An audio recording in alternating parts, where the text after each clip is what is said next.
the stars of the brand new Bergerac, Damien Molony and Zoë Wanamaker, join us. Now, good morning to both of you. Good morning. Tell us what you just said looking at that trailer. Well, every time I see that trailer, I just remember how much, fake tan I had to wear, because I have very, pale Irish skin. And Jersey's a very sunny island. Very beautiful sunny island, and I'm supposed to spend quite a lot of time on the island. You look very healthy. Thank you very much. It's wonderful for us as kids who grew up in the 80s watching Bergerac to see the series in its reboot. Neither of you actually had watched it or watched the original series. Zoe, you hadn't? No, I hadn't. No. I just remember John Nettles and I used to go horse riding on a Saturday when we weren't working at Stratford, when we were with you at the RSC? Yes. Yeah. Doing some... And so that's, we knew each other, we had fun, but we never did a show together. But it was a big show, and Damien, you hadn't seen it? No, I hadn't seen it, and really, I kind of only really reminded how big it was when I found out I had the job, and kind of family members would come up and say, "Oh my God, Damien, the car, the jacket, Jersey." Yes. And I was like, "What is this?" Did you meet John? Did you go and meet John and maybe talk to him about? Because obviously it's very big shoes to fill as well. People remember the show so fondly. Yeah, like you say, such wonderful, nostalgic memories of the show. I didn't meet John before we shot, but I met him afterwards. I went down to Torquay on the train to meet him. We had lunch. And honestly, we just kind of compared notes on Jersey. The places that we would go to visit and where we stayed when we were there. And I could sit listening to him for hours. I don't listen to any podcasts, but I would listen to a podcast of John Nettles talking about each episode of Bergerac, because he remembers everyone sharp as a tack. And you worked with him at the Royal Shakespeare Company, Zoe? Well, we never were in a show together. But you're part of the company? We were part of that company. I see. 78, I think it was. Yeah.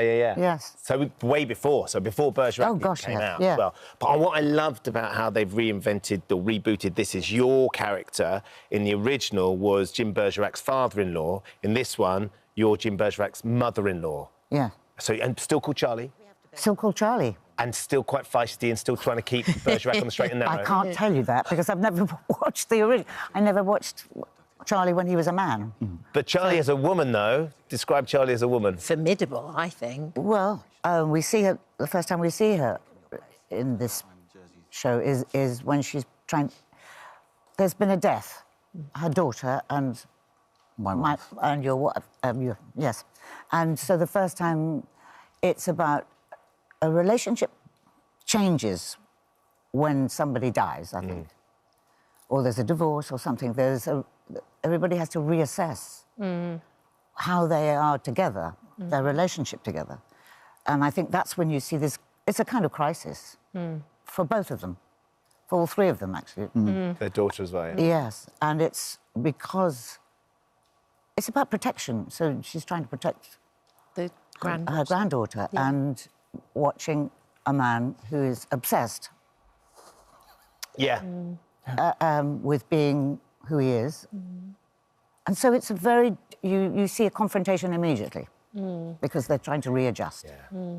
And I think that, from that premise, I thought that was a good kick-off. And it's quite different because it's one case that spreads over 6 episodes, right? Yes, exactly. As opposed to when John was Bergerac, it was a case a week.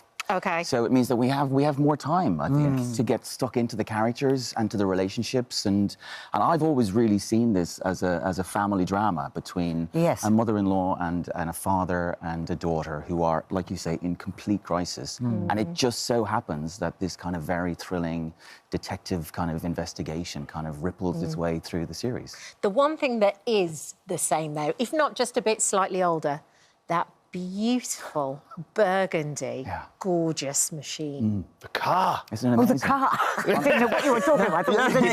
Me? She was literally away then. Like I said, that was the first Did you get to drive it? I got to step into the car. Oh, they don't trust you that much. Well, I think in the nature of filming, it's kind of, you start the car and you drive it for a couple of meters and then you stop and you reverse and you take after take after take. And a car that's as old as that, because it is the original car that John drove in the very first series of Bergerac. It just wouldn't be able to maintain that. So, right.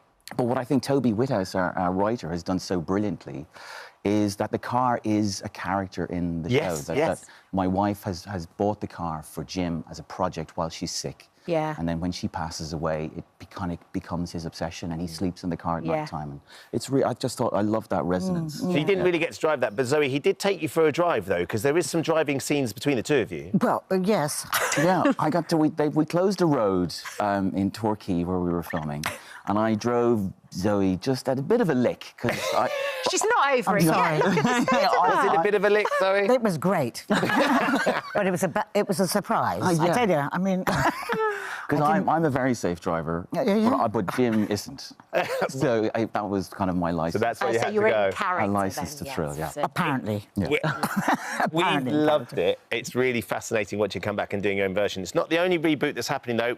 Zoe, the Harry Potter reboot is happening. They're doing a TV series of Harry Potter. Is that another reboot that you'd be tempted to sort of get involved with as well? Would you go back and do that again? No, I think it's a reboot of something new. Right. The same as Bergerac. It's a new way of looking at it. And I think somebody else should start take over and change it if they want. So it's like Bergerac, it's a completely different ballgame now.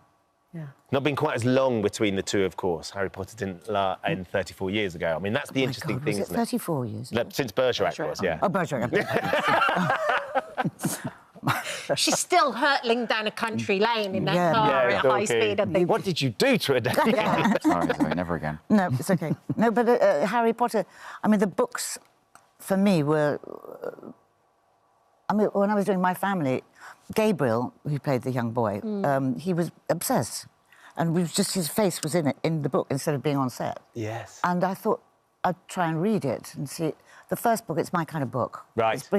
It's bringing magic into the 21st century. Yeah. Which I loved. And so it was fascinating. So I could see why he was... I mean, it was amazing when it came out. And on World Book Day as well, there's going to be lots of Harrys going to and Hermione's going to school today. Thank you both for joining us. It's a real treat to catch up with you. All the episodes of the new series of Bergerac are available to stream for free on You, or you can watch Thursdays at 9 p.m. on the You and Drama. Oh, hello. Thank you for visiting our This Morning YouTube channel. We upload tons of new content every single day. So hit the subscribe button, like all the videos, and don't miss out. We'll see you in the morning.